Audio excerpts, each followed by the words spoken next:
তো সৌদি আরবের যারা সৌদিয়ান আছে তারা কবুতরকে খুব ভালোবাসে। কবুতর, বিড়াল এদের জন্য পানি এবং খাবার প্রতিদিন এরকমের দিতে থাকে।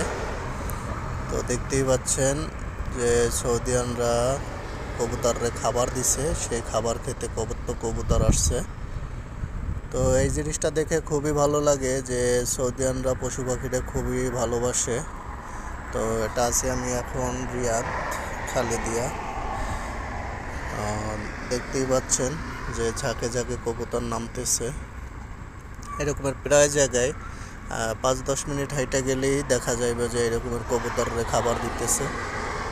তো এটা দেখে খুবই ভালো লাগতেছে। কাছে যাইতেছি না, কারণ কাছে যাইলে ওরা ভয় পেয়ে আবার উপরে উঠে যাবে। দূরে দাঁড়ায় ভিডিও করতেছি। তো সবার ভালো লাগলে পাশে থাকবেন এবং কমেন্ট করে জানাবেন যে আপনাদের কেমন লাগেছে। আল্লাহ হাফেজ।